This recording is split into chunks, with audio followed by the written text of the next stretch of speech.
நேரில் அனைவருக்கும் வணக்கம். ரேவதி சண்முகம் கவிஞர் சமையலும் சேனலில் இன்னைக்கு ஒரு லஞ்ச் காம்போங்க. சரி, தினம் குழம்பு ரசம் அந்த மாதிரி இருக்கும்போது நான் யூஸ்வலாக என்ன பண்ணுறது, ஒரு 10-15 நாளைக்கு ஒரு தடவையோ ஒரு 10 நாளைக்கு ஒரு தடவையாவது ஏதாவது ஒரு கலந்து சாதம் பண்ணுறது. இன்றைக்கி வந்து திடீர்னு யோசிச்சு சரி புளி சாதம் பண்ணிடலாம் அப்படின்னு. அப்புறம் அதுக்கு ஒரு தொட்டுக்க அப்படின்னா கட்டாயம் அதுக்கு ஒரு உருளைக்கிழங்கு வறுவல், அப்பளமோ சிப்ஸோ ஏதோ வேணும். கூடவே ஒரு பொரிச்ச கூட்டு ஒன்று பண்ணலாம். அதுதான் எனக்கு பண்ணப்போ அந்த கூட்டும் வந்து உங்களுக்கு நல்லாயிருக்கும் சாத்து. ஏன்னா இதெல்லாம் சூடுனாலும் பாசிப்பருப்பு போட்டு செய்கிற கூட்டு வந்து கொஞ்சம் புழுமைப்படுத்தும். ஸோ ரெண்டுமே பேலன்ஸ் பண்ணணுங்கிறதுனால இன்னைக்கு பண்ணுறேன். இதுக்கு வந்து இந்த அரை கப்பால் ஒரு 3/4 கப்பு பாசிப்பருப்பு போட்டிருக்கேன். ஒரு வேக்காடு வேக வச்சு திருப்பியும் அந்த தண்ணியும் ஊற்றி அதோட ஆன் பண்ணியிருக்கேன். இதில் வந்து பொடலங்காய், கொஞ்சம் உப்பு இதை சேர்த்து வேக வச்சுருவோம். ஒரு விசில் கொடுத்து எடுத்துருவேன். ஏன்னா உங்களுக்கு ஈஸி, எல்லாத்தையுமே நம்ம கொதிக்க வச்சு வேக வச்சுங்கிற போது லேட் ஆகிடும் இல்லையா. அதனால இதுக்கு தகுந்த உப்பை வந்து இதில் போட்டு 2 விசில் விட்டு மெதுவாக ப்ரெஷர் ரிலீஸ் பண்ணிடணும். மீடியம் ஃப்ளேமில் 2 விசில் ப்ரெஷர் ரிலீஸ் பண்ணிட்டீங்க அப்படின்னா அந்த நேரம் மாறாமல் நல்லாவும் இருக்கும். இது ஒரு கலக்கலாம். அதே தான் உப்பும் போட்டுட்டேன். இப்போ இதை வந்து இந்த பக்கம் இந்த மஞ்சப்பொடி போட்டு பண்ணாலே இந்த குக்கர்லாம் இந்த கதி தான். இந்த பக்கம் ஆன் பண்ணிடுவோம். இந்த பக்கம் ஒரு பேன் பொரிச்ச போட்டு இல்லையா, அதனால் அதுக்கு தகுந்த மாதிரி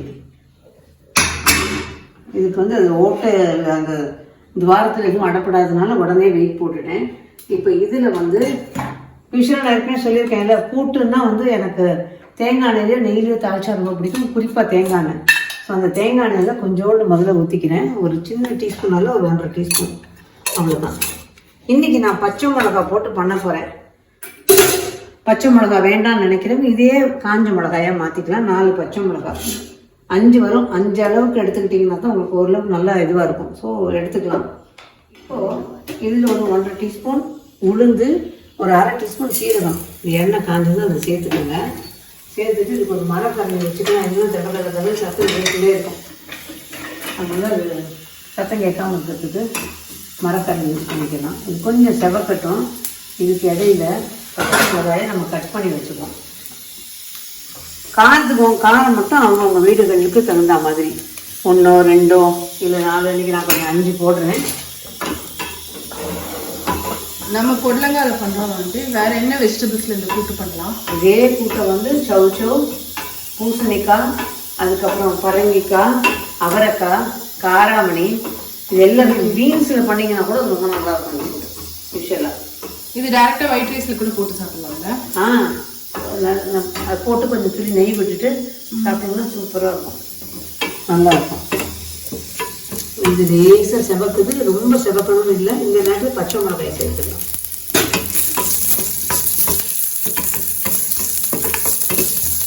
பச்சை மிளகாயோடு லேசாக ஒரு வதக்கிட்டு லாஸ்ட்டில் தேங்காயை கொட்டி ஆஃப் பண்ணிடுவோம்.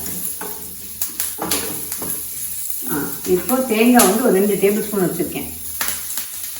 அது அவ்வளோதான். இப்போ அடுப்பு ஆஃப் பண்ணிட்டேன். இனி இதை வந்து ஒரு விழுதாக அரைச்சிட்டு வந்துடுவோம். கூட்டை தாளிச்சிட வேண்டியதான் அடுத்தது. இது 2 விசில் போட்டாச்சு. இதை ஓப்பன் பண்ணிட்டேன். அதுக்கு இடையில இதையும் அரைச்சாச்சு. பாருங்கள், இது அப்படியே இதில் ஊற்றிடலாம். இது தண்ணி வந்து எவ்வளோ இருக்குன்னு பார்த்துக்கிட்டு தேவைப்பட்டால் ஊற்றுங்க, இல்லைன்னா தண்ணி தேவையில்லை. அந்த திக்னஸோடு இருக்கட்டும். சாரி, அவ்வளோதான். இதை தூண்டு கழுவி மட்டும் ஊற்றிக்கலாம். கொஞ்சோண்டு மேபி அவ்வளோதான். பருப்பு அப்படியே வச்சு ஆன் பண்ணி ஒரு கொதிக்க விடுவோம். இந்த உளுந்து போட்டதுனால இன்னும் கொஞ்சம் திக்காகும் உளுந்து சேரும்போது. அவ்வளோதான்.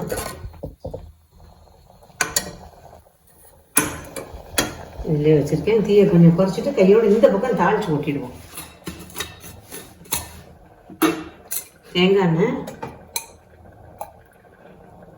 ஜஸ்ட்டு சின்ன டீஸ்பூன் தாங்க, அதனால ஒரு 3 டீஸ்பூன், 3 டீஸ்பூன் முழுசாக விழுந்துருக்காது.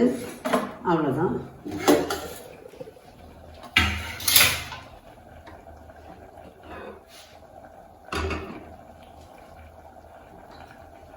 கடுகு, உளுந்து கொஞ்சமாக,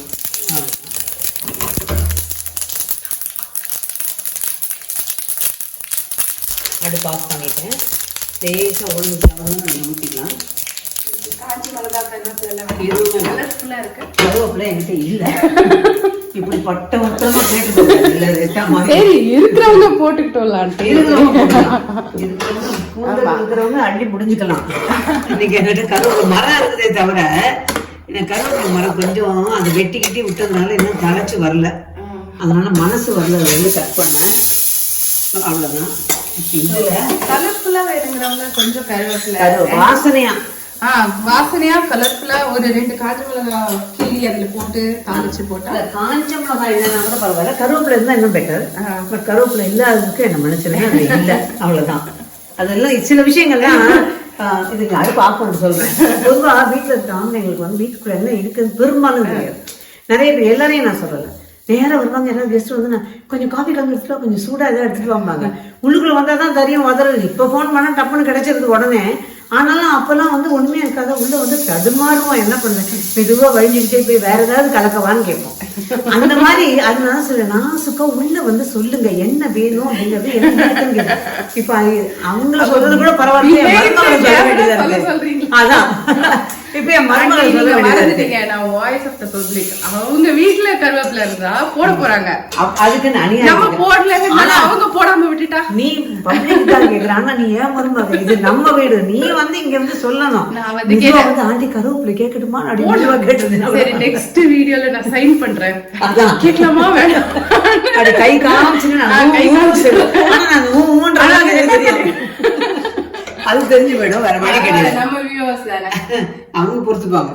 அதனால இப்ப இந்த கூட்டு தயாராயாச்சு. அடுத்தது உருளைக்கிழங்கும் புடிக்காய்ச்சல், அது ரெண்டுத்தையும் பண்ணிடுவோம். ஃபர்ஸ்ட் உருளைக்கிழங்கு கறிக்கு போட்டுடலாம். நான் ஒரு 5 உருளைக்கிழங்கு எடுத்திருக்கேன், அதனால அதுக்கு தகுந்தாப்புல எண்ணெய் ஊற்றணும். அவ்வளோதான். எண்ணெய் கொஞ்சம் காஞ்சதும் உருளைக்கிழங்கு பார்த்தீங்கன்னா தோல் சீவிட்டு நான் இந்த மாதிரி நறுக்கி வச்சுருக்கேன். நறுக்கி தண்ணியை நல்லா வடிய வச்சுருக்கேன். ஸோ இது அப்படியே நம்ம கொட்ட வேண்டியதுதான். கொட்டிட்டு மிளகாத்தூள் இதெல்லாம் போட்டோம்னா நம்ம யூஸ்வலாக உருளைக்கிழங்கு கறி எல்லாருக்கும் தெரிஞ்சிருக்கும், அது வந்து ஒரு பெரிய இதுவே இல்லை. உருளைக்கிழங்கு சாரி கடுகு உளுந்து, கடுகு நல்லா பொரிய விட்டுடுங்க.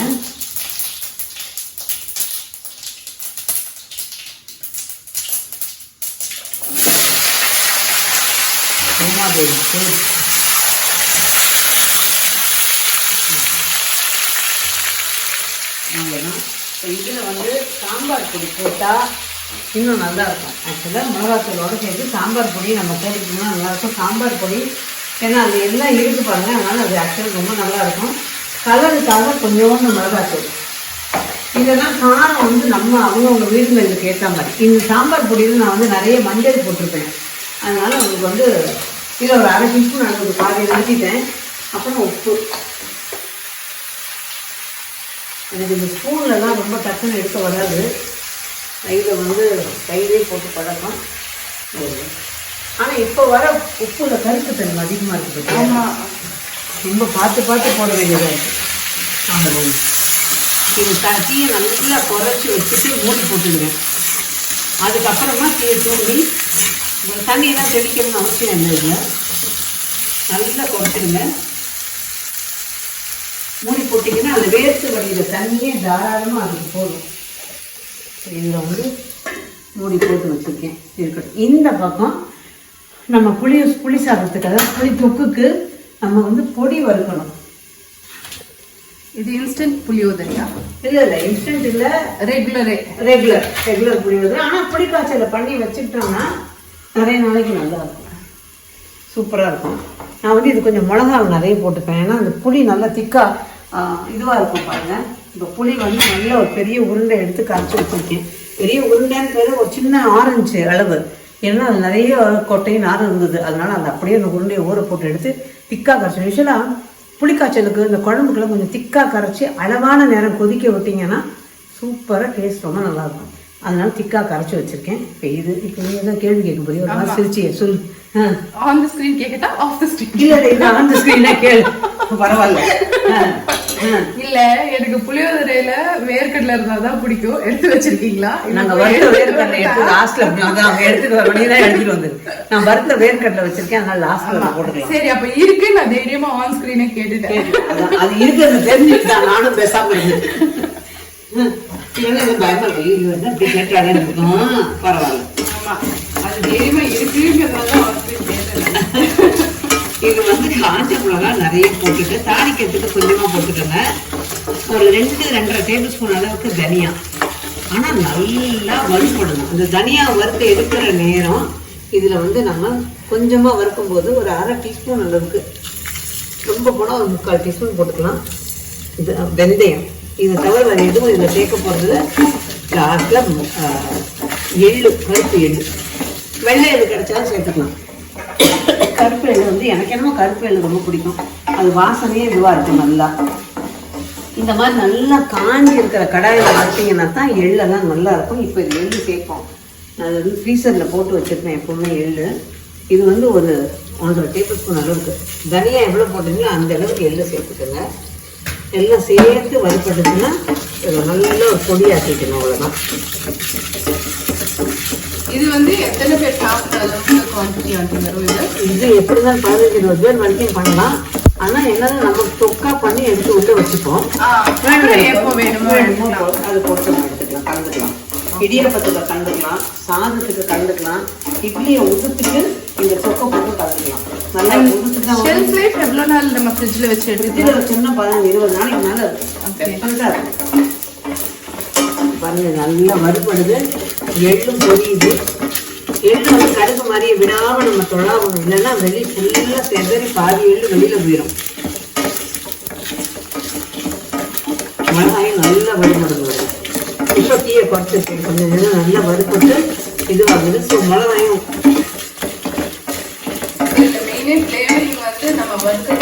வறுக்கிறது தான் எப்போவுமே. கொஞ்சம் பொறுமையாக வறுத்து பண்ணோம்னா அந்த சமையலே கொஞ்சம் நிதானமாக நல்லா பண்ணணும்னா ஆஃபீஸ் போகிறவங்களுக்கு கஷ்டம் இல்லைன்னு சொல்லலை. அதுக்கேற்ற டைமை ஒதுக்கிட்டு நம்ம ஒவ்வொன்றா கிளறிக்கிட்டு மற்ற வேலைகளை பார்த்துட்டு அப்படி பண்ணணும்னா கூட இதெல்லாம் வீக்கெண்ட்ல பண்ணி வச்சுட்டோம்னா வீக் டேஸ்ல ரொம்ப யூஸ்ஃபுல்லாக இருக்கும். எலுமிச்சம்பழம் சாத்துக்கே நம்ம அப்படி பண்ணி வச்சுக்கலாம். தாளிச்சு இஞ்சி பச்சை மிளகாய் நல்லா பொரியட்டு பண்ணிட்டு அதை எடுத்து ஒரு பாட்டிலில் போட்டுக்கிட்டு ஆறினோடனே அதுலேயே எலுமிச்சம்பழத்தையும் மஞ்சள் பொடியும் போட்டு ரெடியாக கொஞ்சம் உப்பையும் கலந்து வச்சுக்கிட்டோம்னா தேவையான போது அதை நல்லா கலக்கி அதை ஊற்றிக்கலாம். சாதம் டக்குன்னு ரெடி ஆகிடும். இப்போ இதை அடுப்பு ஆஃப் பண்ணிடலாம். இது ரெடி ஆயிடுச்சு. நான் பிளேட்டில் கொட்டிடுறேன், ரொம்ப சூட்டுக்கு இதுவாகிடும். அதனால ஒரு பிளேட்டில் கொட்டிக்கலாம். சூப்பராக ரெடி ஆகிடுச்சு. இப்போ அந்த பொடி அதுக்கு இடையில இந்த பொடி ஆறுறதுக்குள்ளார நம்ம இதை தாளிச்சு விட்டுடலாம். இந்த சைடு காய். இப்போ இதுக்கு எண்ணெய் சுத்தம். இதுவே ஓப்பன் பண்ணாமல் வச்சுட்டு எண்ணெய்னா அது எங்கேருந்து வருது? என்னடா நம்ம ஓப்பன் பண்ணிட்டு நாளைக்கு வீடியோ கண்டினியூ. அவ்வளோ பொண்ணே எல்லாரும் உட்காந்தாங்கன்னா பரவாயில்ல, இருந்தா நீயே ஓப்பன் பண்ணி ஓப்பன் பண்ணி அப்படியே ஊற்றிக்கிறேன். எனக்கு இது இதுவாக ஊற்றலாம் பொறுமை கிடையாது. இன்னைக்கு ஊற்றணும் மணி ஆயிடுச்சு. இல்லைன்னா ஓரளவுக்கு செஞ்சிருவோம். இப்போ இதில் கடுகு இந்த அளவுக்கு வந்து எனக்கு நான் கடுகு வந்து புளி இவ்வளோ கரைச்சிருந்து ஒரு 1.5 டம்ளர் இதில் கரைச்சிருக்கேன். அதில் கடுகு, உளுந்து இதெல்லாம் ஒரு 1-1.5 டீஸ்பூன். உளுந்து கடலைப்பருப்பெல்லாம் ஒரு 1.5 டேபிள் ஸ்பூன் அளவுக்கு எடுத்துக்கலாம். காஞ்ச மிளகாய் இந்த அளவுக்கு வேணும். கேமரா எடுத்துக்கிட்டே இதை ஊற்ற போகிறேன். ரொம்ப நிறம் மாறிடாமல் பார்த்துக்கணும். எல்லாம் வறுப்பாக வறுபடணும். இந்த உளுந்து லேசாக செவந்திருக்கு. இந்த ஸ்டேஜில் தான் நம்ம ஊற்றணும். மிளகாயும் வாசனை வர மாதிரி வறுபடணும். அவ்வளோதான்.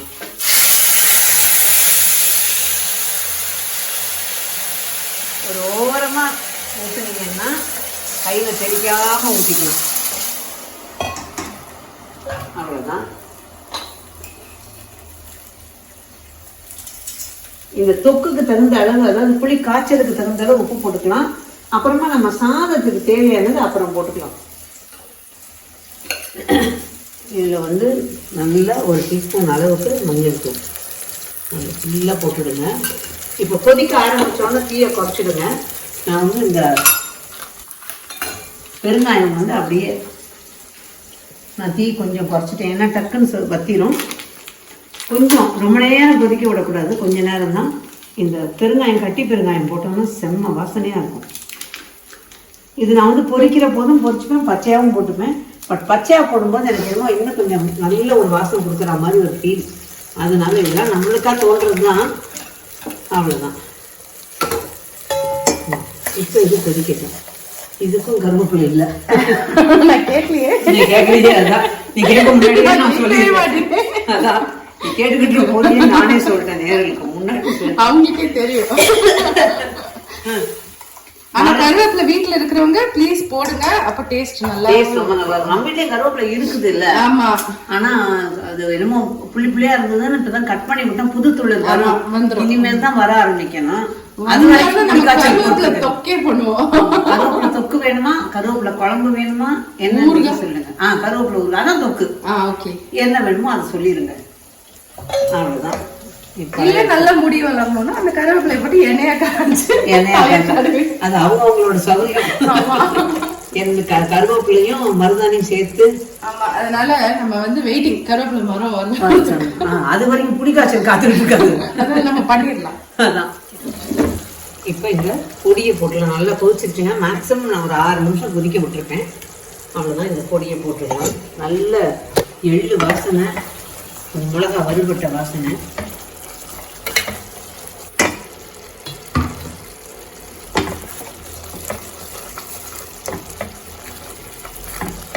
இது உப்பு காரம் புளிப்பு எல்லாம் கலந்து இருக்கும். இதுல பிரியப்படுறவங்க வெல்லம் சேர்த்துக்கலாம்.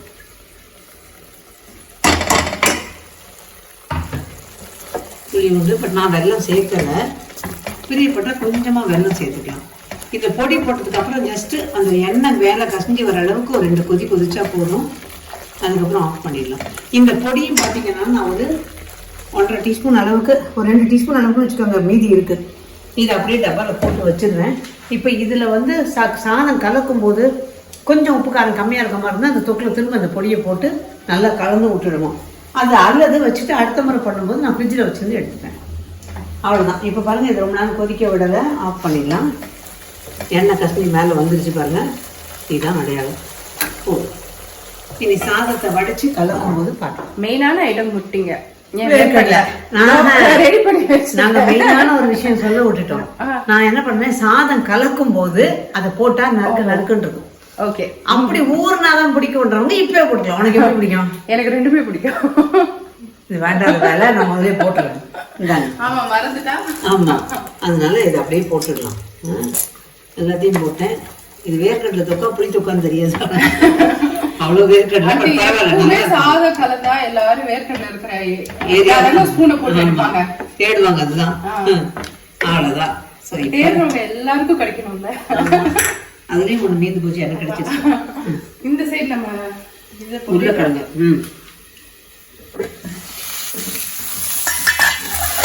நான் இப்ப மூடி எடுத்துக்கலாம், கொஞ்சம் வதங்கட்டும். மூடியை திறந்து வச்சுட்டு அப்பப்போ கிளறி விட்டோம்னா கொஞ்சம் மேலே முறுமுறுப்பா வர வரைக்கும் கிளறிக்குவோம். அவ்வளோ. சாதத்தை ஓரளவுக்கு சூடாக இருக்கு சாதம். இதை அப்படி நல்லா கிளறிடலாம்.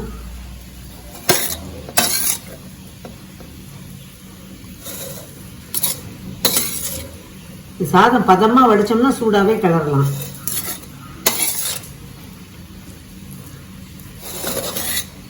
ஆக்சுவலாக தெலுங்குக்காரங்க வீட்டிலலாம் என்ன பண்ணுவாங்க, இந்த சாதத்தை பதமாக வடிச்சிட்டு சூடாக இருக்கும் போதே குழி பறித்து அந்த குமிச்சு வச்சுப்பாங்க. அதை குழி பறித்து அதுக்குள்ளார மஞ்சள், பச்சை மிளகா, கருவேப்பிலை, கொஞ்சம் எண்ணெயை ஊற்றி மூடி விட்டுட்டு அதுக்கப்புறம் தாளித்து கிளறுவாங்க. அது இன்ஸ்டண்ட்டாக, அதுவும் நல்லாயிருக்கும். அது ஒரு மாதிரி ஒரு ஃப்ளேவர் கொடுக்கும். அதனால அது மாதிரி கிளறுவாங்க. ஆனால் அவங்க இந்த பொடியெல்லாம் போட மாட்டாங்க. அவங்க பண்ணுற பொடி வந்து அது ஒரு மாதிரி நல்லாயிருக்கும். கடுகு அரைச்சி போடுவாங்க. ஊற வச்ச கடுகு அரைச்சிட்டு லாஸ்ட்டில் கலப்பாங்க. அவ்வளோதான். நல்லா கலந்துட்டோம்னா பொடி போதும். ஆக்சுவலாக புளியோதரை ஊற ஊற இன்னும் டேஸ்டியாக இருக்கும். ஏன்னா நல்லா இழுத்துக்குதுல சாதம். ஆமாம், அதனால நல்லாவே இருக்கும். ஏன்னா அந்த ஊற ஊற தான் அந்த ருசியும் நல்லாயிருக்கும். அவ்வளோதான். இப்போ உப்பு பார்த்துட்டு தேவைப்பட்டால் இன்னும் கொஞ்சம் உப்பு போட்டுக்கலாம்.